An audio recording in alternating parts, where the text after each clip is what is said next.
Jeudi le 29 décembre, bienvenue à En prenant votre café version congé. Hein? Aujourd'hui, on va regarder des anniversaires. Prouver un refus d'embauche, je vais vous parler de ça. Le vin chinois, oui. En finance, je vous parle de la taxe de carbone. C'est un peu complexe. Mais on va rire avec ça. J'ai des maudits bons insolites. Pensez du jour, hein? Et on passe ça tout de suite.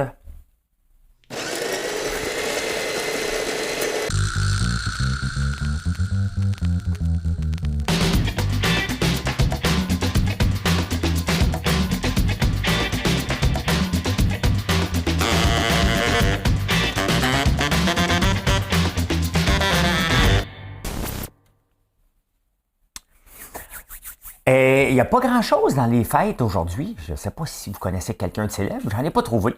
Mais en 1987, Yuri Romanenko, connaissez-vous?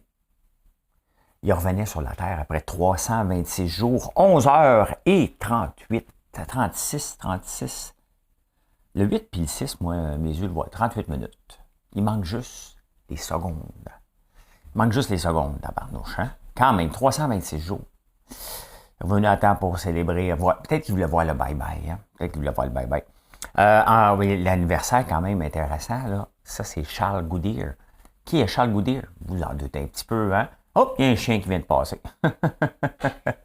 Bonjour, Zouvi. Tu viens t'en mêler? T'es bien mieux de pas te japper parce que je recommence pas le show. En 1800, il a inventé le caoutchouc. Le caoutchouc, hein? Fait que, voilà. Êtes-vous tombé sur la tête? On saute tout de suite. Cette section-là. Par bagarre. Prouver un refus d'embauche, hein, c'est pas évident. Parce qu'il y a des gens souvent qui se plaignent. J'ai pas été choisi à cause du sexe. J'ai pas été choisi à cause que j'étais un homme blanc. C'est sûr que si tu le mets dans la description de tâche, pas d'homme blanc, pas de ci, pas de femme, tu cours un peu après le trouble, là, les commissions des droits. Mais c'est pas juste ici au Québec, hein, parce que en France, il y a quelqu'un qui dit t'es un peu, là. Tu m'as pas choisi parce que j'étais un homme. C'était pas marqué dans la description de tâche. Le problème, là, et puis c'est intéressant, parce que j'imagine que ça s'applique aussi, tu sais. Ici, si tu n'as pas de restrictions, tu peux choisir à peu près qui tu veux. Tu as le droit à mener de tes préférences. Tu sais, l'employeur, il a quand même le droit de dire est-ce que ça va marcher ou non. Tu sais, dans l'œil du dragon, quand je regardais pour investir, je regardais pas les chiffres, moi, ça m'intéressait pas. Je vois la personne qui est devant moi, je suis capable de travailler avec elle. Ben, il y a ça aussi, une question d'attitude. Hein? Puis l'attitude, ça se met pas dans un CV. Hein?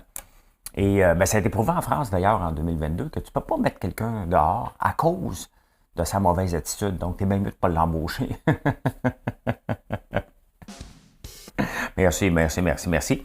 Donc, il n'y a pas de droit à l'embauche. C'est pas parce que tu vas en entrevue qu'on ne te prend pas l'entreprise avait un droit de te prendre. Et ça, il ne faut jamais l'oublier, qu'on a encore un droit de dire non, ça ne me tente pas de travailler avec cette personne-là. Il est peut-être qualifié, mais ça ne me tente pas.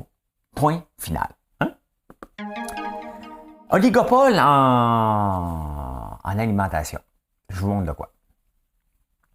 On a vu ça aussi cette année, que ça a jasé beaucoup pour les parts de marché des principaux détaillants canadiens. J'ai eu des chiffres. Regardez, l'Oblast est en rouge avec 34% des parts de marché en alimentation. Sobeys, 17,5%. Sobeys, c'est IGA. En bleu, c'est Walmart. Ben oui, qui monte à 6%. Métro est à 13,6%. En jaune, c'est Safeway qu'on ne connaît pas. Donc, ça diminue. On le voit que, regardez, il y a 1, 2, 3, 4, 5, 6, 7, 8. 8 joueurs majeurs, un peu comme dans les banques, on est très peu. Hein? Puis là, on dit, ouais, mais c'est ça, hein, le gouvernement ne permet pas assez. Ben, le gouvernement n'a rien à voir. Je vous montre en France. 1, 2, 3, 4, 5, 6. Hein? Donc, bien entendu, il y a d'autres joueurs, là, mais les plus gros joueurs ont 34% de part de marché. Et si on regarde 34% avec l'Oblast. Vous voyez, hein, il n'y a pas grande différence. C'est à peu près, c'est la même affaire. 34,1, 34,2. Leclerc en France, que 21,1. Le deuxième ici, c'est Sobeys à 17. Horizon 21, 15, et voilà, ça descend comme ça. Hein. Donc, c'est pas, c'est pas évident d'avoir un... Parce que pour avoir des bons prix, il faut avoir des grosses marges d'achat. Donc, c'est certain qu'on va avoir des grands joueurs par rapport à ça, puis on charle, ils se mettent ensemble ou pas se mettre ensemble. Bon, ils se sont déjà mis ensemble pour le pain. Mais, ils ont quand même une concurrence, là. Les plus petits veulent aller chercher des parts de marché des gros. Les gros veulent garder leur part de marché. Fait que c'est pour ça que, qu'en 2022, on a souvent parlé ce qui se protège puis ce qui prennent de l'inflation. Il ne faut pas oublier que malgré le peu de concurrence qu'on peut voir, ils sont en concurrence. Hein? Et c'est sûr que techniquement, on va toujours à la même place, puis on se dit, tabarnouche, ça a coûté donc ben cher, je n'irai plus là. Puis tu retournes la semaine d'après. C'est vrai. Mais vous voyez que c'est partout pareil, le réseau. Puis j'ai regardé la France, j'aurais pu aller sortir les chiffres de l'Angleterre ou des États-Unis, probablement que ça aurait été la même chose. Il y a un joueur quand même que il prend de plus en plus de place parce que son système de livraison est très rapide, puis voilà aussi. Mais il ne faut pas oublier que Walmart est un joueur qui n'était pas beaucoup dans l'alimentation il y a à peine 15 ans, là. En tout cas ici au Canada. Donc, qui prend des parts de marché solides. Donc, Loblaws et Sobeys, puis Metro, ils surveillent entre eux, mais ils surveillent aussi Walmart qui prend des parts de marché. C'est pour ça que tout le monde lance son système, son propre service de livraison aussi pour contrebalancer Walmart qui a un pouvoir d'achat énorme. Hein? Énorme. On parlait en 2022 aussi de relancer le TGV. Hey, ça, c'est une promesse d'ivrogne en tabarnouche. Hein?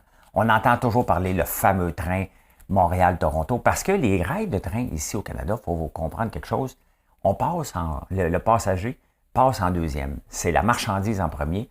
Puis à un moment donné, les trains de passagers se tassent pour laisser passer le train de passagers. Donc, c'est pas efficace. Hein? Là, on parle de 5 milliards. Écoute bien, là. Le pont Champlain coûtait 10 milliards. On s'entend-tu que faire un train haute vitesse? On avait parlé d'autres fréquences aussi. Mais tu sais, tant qu'à en faire un, ça donne rien d'avoir un train qui va prendre 5 heures. Si on va aller à Toronto, il faut que ça soit dans la même heure. Là. À un moment donné, il faut se moderniser. Là.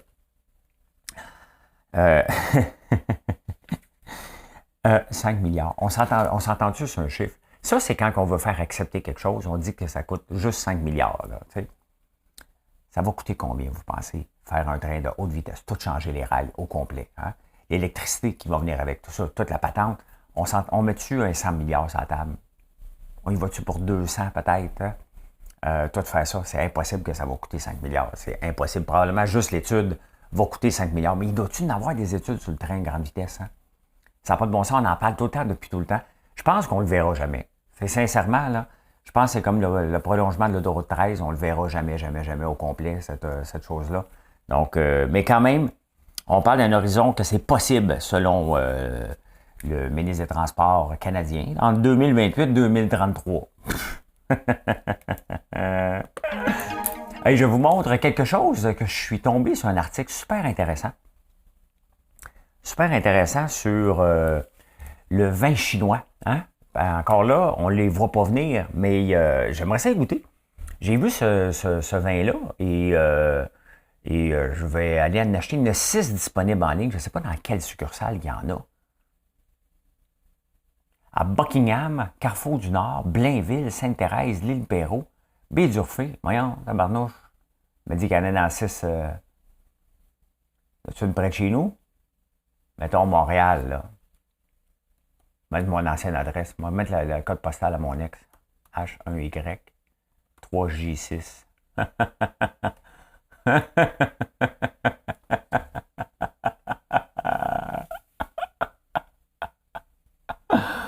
Il y en a-tu à Beaubien? Il y en a Beaubien. Il y en a sur la rue Laurier. Ben ça, c'est à côté de chez nous. I'm gonna go get a bottle of red wine from China to taste it. Ouais. Ben probablement qu'au moment que je vais l'avoir goûté, enregistré, ben, vous allez écouter ça, je vais y avoir goûté. Donc, je vais vous l'avoir dit avant, mais je vais aller voir. Je vais aller voir. Donc, oui. Ben, ils s'en viennent de plus en plus, puis ils ont décidé d'attaquer le marché suisse en premier. Ici, ils en mettent un peu partout, là, mais ils ont décidé de faire vraiment une lancée dans le marché suisse en 2023 pour vraiment aller s'établir. Et j'ai hâte de goûter à ça. C'est la Chine du Nord, donc le Nord qui doit être au sud, un peu plus vers le sud, vers l'hémisphère, vers l'équateur, dans le fond. Donc, voilà. Hein? À suivre ça de près. Ils sont bien capables de venir nous dominer, mais si le vin est bon, hein, il est bon. Ici, au Québec, on va se le dire, il faut arrêter de rêver. Là. J'en ferai pas de vin parce que on fera jamais un grand, grand vin. Donc, j'ai hâte d'y goûter. J'ai hâte de vous en reparler. Les amis, Finance.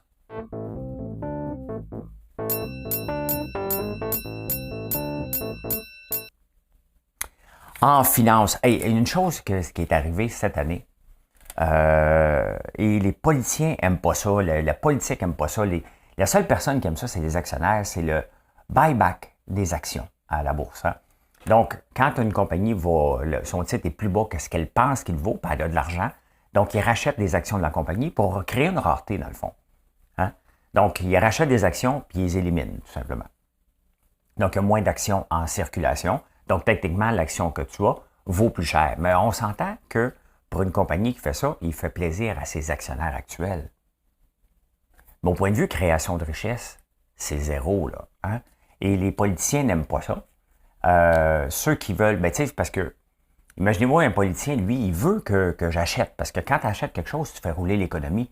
Mais faire ça, ça donne rien. Mais regardez les chiffres, hein? À partir de 2008, c'est en trillion, là, cette affaire-là. Ouais, ben, vous voyez la tendance, elle est très, très élevée, là. Donc, c'est 1,2 trillion, 1 trillion cette année. C'est énorme. Hein? Donc, c'est 1 trillion de dollars qui n'est pas dans l'économie. Ils ont le droit de le faire, là. Ils ont le droit de le faire, mais au point de vue impôt, ça donne rien. À moins que ceux qui achètent, mettons, l'action à 30$, parce qu'il y a un rachat. Il y a des compagnies canadiennes aussi qui en font régulièrement. Et c'est comme un cadeau pour dire, regardez, on n'a pas de nouveaux investissements. Dans le fond, c'est quand une compagnie a trop de revenus, trop de cash, dans le fond, pas de revenus, trop d'argent, puis on regarde, OK, est-ce que je devrais investir? Mettons, on va le voir probablement en ce moment pour les compagnies qui réussissent beaucoup, mais à cause du ralentissement, qui ont décidé de rouler ses breaks un peu, puis de dire, tu sais quoi? Je suis mieux d'investir en moi que de me lancer dans des nouveaux projets qui vont coûter très, très cher, des centaines de millions de dollars. Donc, ils rachètent des actions. Les actionnaires, le gouvernement n'aime pas ça. L'autre chose qu'on va entendre parler en 2023, c'est la taxe carbone. La taxe carbone, je suis tombé sur un super article, un texte d'opinion dans le Globe and Mail, vraiment, vraiment très bon, sur le fait qu'au Canada, on a 2 types de taxation sur la taxe de carbone. Au Québec, on est à part, on est basé sur la taxe de la Californie. Et ici, au Canada, au Québec, on fait un plafonnement, ce qui n'est pas le cas dans le reste du Canada, puis ils sont en tabarnane. Hein? Je voulais un peu ce qu'il dit. On va vous faire une traduction simultanée. Là. Cette année, les Canadiens qui vivent en dehors du Québec vont payer plus cher le pétrole parce que leur taxe à eux est de 14 cents. Nous, elle est de 9 cents. Et pourquoi qu'on la pratique comme ça? Parce qu'on est basé sur la taxe, justement, on fait un plafonnement, tout simplement. C'est plafonné à 9 cents. Ça peut aller en bas, mais ça ne peut pas aller plus haut. La nouvelle première ministre, elle est enragée en tabarnane. En Alberta, la nouvelle Danielle Smith qui veut se séparer, elle a dit qu'elle avait un beef contre ça. Hein? Et elle a décidé d'attaquer ça. Puis elle, quand elle attaque, quand elle est mort, là, c'est pas comme François Blanchette. Là, hein? Lui, il jappe, mais il ne monte pas beaucoup. Elle a mort en tabarnouche. Hein? A cheaper price on carbon in Quebec means overall emissions are not going to fall as much. L'affaire, c'est qu'étant donné que ça coûte moins cher, qu'est-ce que vous pensez que les entreprises qui ont le goût de s'installer, qui polluent, ils ont-ils le goût de s'installer dans une autre province que le Québec? Hein? Donc, le Québec, en ayant une taxe différente à travers le Canada, on invite les pollueurs, les grands pollueurs qui vont payer la taxe de carbone à venir s'installer au Québec. Pourquoi vous pensez que les alumineries viennent s'installer ici? Parce qu'on leur donne l'électricité. Parce qu'on ne leur fait pas payer beaucoup de taxes. Parce que dès que tu fais un projet de 100 millions au Québec, tu as un crédit de taxe. Hey, merci beaucoup, on ne te chargera pas de taxes cette année. Donc pourquoi que Ottawa ne fait rien? La politique. Hein? Pensez-vous que Trudeau va venir se mêler de la taxe de carbone au Québec pour dire voici ce qu'on va faire? Il n'y a pas de chance, il n'est pas au pouvoir, il n'est pas majoritaire, il veut gagner ses prochaines élections. Donc pendant qu'il ne fait rien avec nous, puis on en profite, hein? Sauf que c'est qui en profite? C'est sûr que nous autres, on paye moins cher. À la pompe. Mais il ne faut pas oublier non plus que quand on paye cher à la pompe, on aide aussi pour les routes, ce qui est un autre débat aussi avec les autos électriques. Donc, on ne s'aide pas bien. On amène des pollueurs. Honnêtement, ça, là, je suis bien d'accord qu'on paye 14 cents au lieu de 9 cents, puis qu'on évite que ça soit balancé à travers le Canada, qui va avoir les pollueurs ou pas. Puis honnêtement, on ne voudrait pas en avoir, mais on se fait croire pour la création de jobs. Mais tu sais, une usine qui pollue comme la cimenterie mécaniste, ça ne crée pas tellement d'emplois là, pour la pollution qu'ils font, puis le peu de taxes qu'ils payent en plus. Donc, ils ne sont pas d'aluminerie, ils font du ciment, bien entendu. Donc, et le cap and trade, c'est ce qui arrive, parce que regardez, le cap and trade, le plafonnement qu'on a ici, ça ne marche pas vraiment pour une province polluante, parce que l'Alberta, ils sont pas polluants, parce que ça créerait trop de volatilité dans le marché. Donc, voilà. Hein?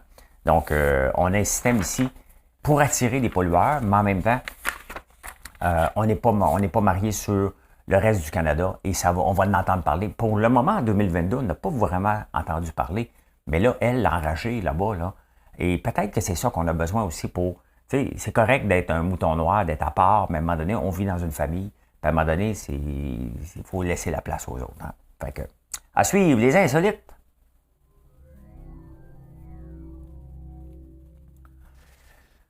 Ah!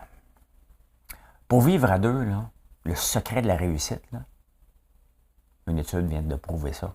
Il faut être égoïste. Moi, je fais tout avec moi. Non, ça marche pas. Hein? Chacun dans son coin, puis je fais mes affaires. Hein? Bébé, on mange ensemble ce soir. Non, je mange avec mes chums à la taverne. Tiens.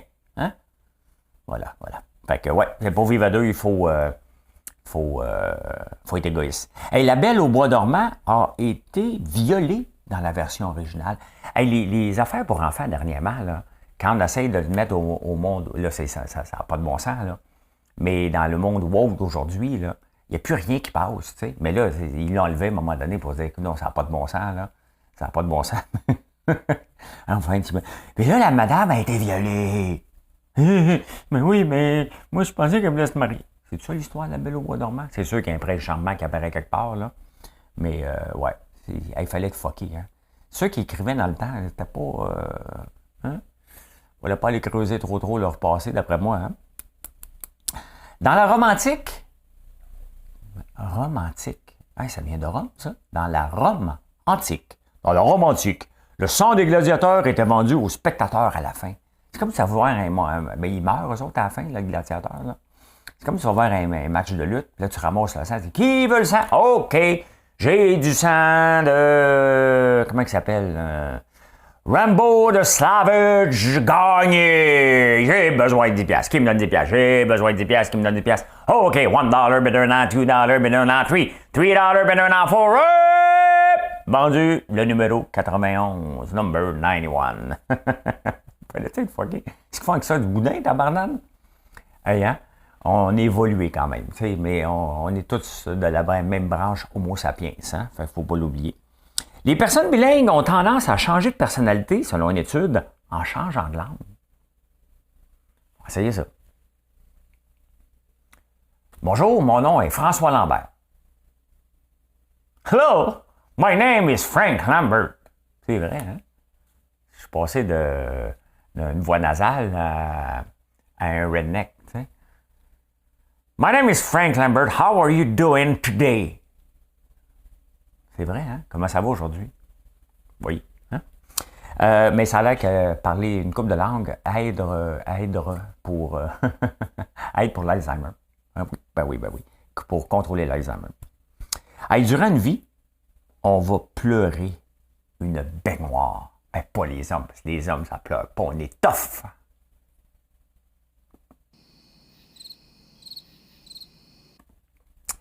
Ben non, c'est pas vrai. Ouais, ben c'est ça. Hein? Durant une vie, on pleure une baignoire. Fait que ceux qui me disent, en anglais, ils disent ça, là, Cry me a river. Vous avez vu, hein? J'ai changé de personnalité. Hein? Cry me a river. Ça veut dire, ah ouais, pleure-moi donc une rivière. Là. Hein? Ben c'est ça. Hein? Donc, durant une vie, on pleure une baignoire. Et la pensée du jour.